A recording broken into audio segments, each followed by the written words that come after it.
Ada manusia yang berbeda dari kebanyakan. Mereka tidak tampak bising, tidak sibuk memamerkan apapun, tetapi keberadaannya saja sudah membuat orang lain menaruh rasa segan. Mereka hadir dengan tenang, berbicara seperlunya, dan ketika berbicara pun suaranya tidak meninggi. Mereka jarang menunjukkan emosinya, jarang mengumbar cerita tentang dirinya, dan justru dalam diam itu mereka tampak penuh kuasa. Orang-orang di sekitarnya tidak tahu persis apa yang membuat mereka berbeda. Tapi satu hal jelas, mereka tidak bisa diperlakukan sembarangan. Rahasia pertama dari sosok semacam ini adalah kemampuannya menguasai emosi. Hampir semua manusia kalah di titik ini. Kita marah karena hal sepele. Kita tersulut hanya karena perkataan orang lain. Kita gelisah hanya karena sesuatu tidak berjalan sesuai rencana. Tapi ada segelintir orang yang justru tidak goyah.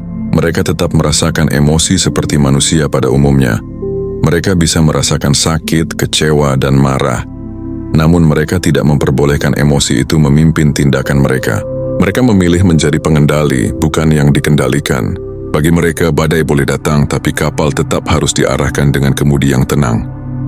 Ketika orang lain kehilangan kontrol, sosok yang mampu menguasai emosi berdiri teguh. Dan justru karena itu mereka dianggap berbahaya, sebab orang lain tidak bisa menaklukkan mereka dengan hinaan, ancaman, atau ejekan. Rahasia kedua terletak pada kemampuan untuk tidak reaktif. Kebanyakan orang hidup seperti api kering, percikan kecil langsung membakar habis. Tapi ada manusia yang berbeda. Mereka memilih memberi jeda, tidak langsung bereaksi. Mereka menunda keputusan beberapa detik untuk memastikan bahwa apa yang keluar dari dirinya adalah sebuah respons, bukan sekadar reaksi instan. Seorang stoik tahu bahwa bukan peristiwa yang menyakitkan, melainkan opini kita tentang peristiwa itu. Gelas yang pecah hanyalah benda yang kembali pada takdirnya, rapuh dan sementara. Hanya karena pikiran kita yang menganggapnya kehilangan, maka rasa sakit muncul. Orang yang tidak reaktif memahami hal ini. Mereka menghadapi setiap kejadian seperti saksi yang melihat dari luar, menimbang sebelum bertindak. Dan ketika mereka bertindak, tindakan itu selalu penuh kesadaran. Dunia merasa sulit menghadapi orang semacam ini, karena setiap upaya memprovokasi mereka hanya berakhir dengan kekecewaan. Mereka tidak mudah terbakar, tidak mudah digiring. Rahasia ketiga adalah kemisteriusan. Di zaman ketika hampir semua orang merasa perlu memamerkan hidupnya, orang misterius tampak seperti makhluk asing. Mereka tidak mengumbar isi pikiran. Mereka tidak terburu-buru mempublikasikan setiap langkah. Mereka tidak memohon validasi dari keramaian. Justru karena diamnya, mereka tampak penuh daya tarik. Dunia selalu penasaran dengan apa yang tidak mereka ketahui. Orang misterius memelihara ruang pribadi yang tidak mudah ditembus. Dan ruang itulah yang menjadi kekuatannya. Marcus Aurelius menulis untuk dirinya sendiri, bukan untuk publik. Justru karena tulisannya begitu pribadi, ia abadi. Begitu pula manusia misterius. Tanpa bermaksud menonjol, mereka tetap memancarkan kehadiran yang kuat. Misteri adalah kekuatan karena orang takut pada yang tidak mereka pahami. Rahasia keempat adalah disiplin. Tidak ada yang lebih menakutkan bagi orang malas selain melihat manusia yang sanggup konsisten setiap hari. Disiplin tampak sederhana. Bangun pagi, bekerja dengan tekun menjaga tubuh dan pikiran. Tetapi dalam kesederhanaan itu tersimpan sesuatu yang luar biasa. Disiplin berarti seseorang tidak menunggu dorongan eksternal. Ia berjalan dengan kakinya sendiri. Ia tidak berhenti hanya karena bosan. Ia tidak tergoda untuk berhenti hanya karena hasil tidak segera tampak. Ia tahu bahwa langkah kecil yang konsisten jauh lebih berbahaya daripada semangat yang meledak sebentar lalu padam. Seperti tetesan air yang perlahan melubangi batu, disiplin mampu melakukan hal-hal yang tidak bisa dilakukan oleh semangat sesaat. Orang yang berdisiplin tidak perlu berteriak, keberhasilannya yang diam-diam akan berbicara. Rahasia kelima adalah sikap hormat kepada semua orang, tanpa tunduk secara membabi buta pada siapapun. Ada manusia yang rendah hati karena takut, ada pula yang tunduk karena ingin mencari muka, tapi ada yang berbeda. Mereka menghormati karena kesadaran, bukan karena ketakutan. Mereka menyapa orang kecil maupun orang besar dengan sopan. Tetapi di dalam hatinya mereka tidak menjual kebebasan. Orang seperti ini berbahaya, karena mereka tidak bisa dibeli dengan jabatan, tidak bisa ditaklukkan dengan ancaman, tidak bisa dipaksa dengan kekuasaan. Mereka berjalan tegak, menghormati siapapun yang ditemui, tetapi tetap berdiri pada prinsipnya sendiri. Dan ketika orang seperti ini berdiri di tengah dunia yang dipenuhi dengan manusia haus pengakuan, ia tampak seperti sosok yang mustahil dijinakkan. Rahasia keenam adalah hidup berdasarkan prinsip, bukan nafsu. Dunia seringkali bergerak mengikuti selera sesaat. Apa yang enak, apa yang cepat, apa yang bisa memuaskan hasrat tanpa menunggu. Tapi manusia stoik berjalan dengan arah yang jelas. Ia tahu kemana ia hendak pergi. Ia tahu nilai apa yang ia pegang. Ketika orang lain mengejar kesenangan, ia memilih kebajikan. Ketika orang lain menyerah pada kemarahan, ia memilih keadilan. Ketika orang lain memilih jalan mudah, ia memilih jalan benar meski lebih berat. Hidup berdasarkan prinsip membuatnya berbahaya, karena ia tidak bisa digoyahkan oleh bujukan manis atau ancaman keras. Ia bergerak tidak dengan nafsu yang berubah-ubah, melainkan dengan arah yang tidak pernah bergeser. Dan rahasia ketujuh, yang semakin meneguhkan semuanya adalah ketidakbutuhannya akan pengakuan. Sebagian besar manusia hidup demi dilihat. Mereka bekerja bukan hanya untuk bekerja, tetapi untuk dipuji. Mereka berjuang bukan hanya untuk hasil, tetapi untuk dipamerkan. Orang yang tidak membutuhkan pengakuan adalah ancaman bagi dunia yang dipenuhi rasa haus validasi. Mereka bekerja dalam diam, berbuat tanpa mengumbar, memberi tanpa meminta balasan. Justru karena itu hasil mereka tampak murni, tidak tercemar oleh ambisi egois. Dunia tidak bisa mengendalikan orang yang tidak mengejar pengakuan, karena apa yang bisa ditawarkan pada seseorang yang sudah cukup dengan dirinya sendiri. Ketika 7 rahasia ini bersatu dalam satu pribadi, dunia melihat sosok yang benar-benar berbahaya. Tidak ada senjata di tangannya, tetapi ketenangan yang ia miliki cukup untuk membuat orang lain berhati-hati. Ia tidak marah ketika dihina, tidak terburu-buru ketika digoda, tidak terikat oleh validasi, tidak lemah karena kesepian. Ia berjalan dalam diam, tapi setiap langkahnya memancarkan kekuatan. Dan pada akhirnya inilah yang dimaksud berbahaya dalam arti sejati. Bukan menakut-nakuti dengan kekerasan, tetapi membuat dunia sadar bahwa mereka berhadapan dengan seseorang yang tidak bisa dijatuhkan oleh permainan biasa. Ada satu hal yang sering ditakuti manusia modern, kesendirian. Banyak orang tidak bisa duduk sendiri tanpa ponsel, tanpa musik, tanpa percakapan. Sunyi terasa mengerikan, seakan-akan ketika tidak ada suara dari luar, mereka harus berhadapan dengan suara dari dalam. Dan seringkali itulah suara yang paling sulit ditanggung.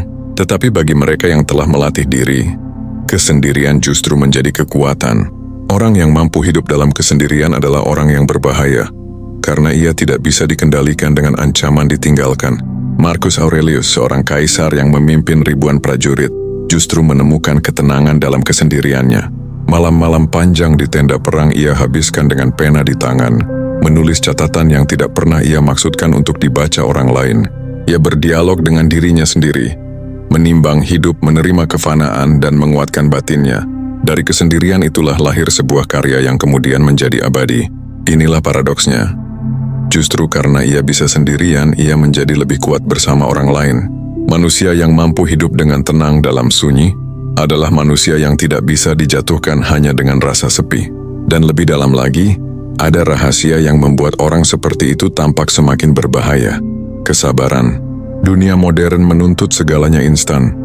Orang ingin kaya cepat, terkenal cepat, berhasil cepat. Mereka marah ketika hasil tidak segera terlihat.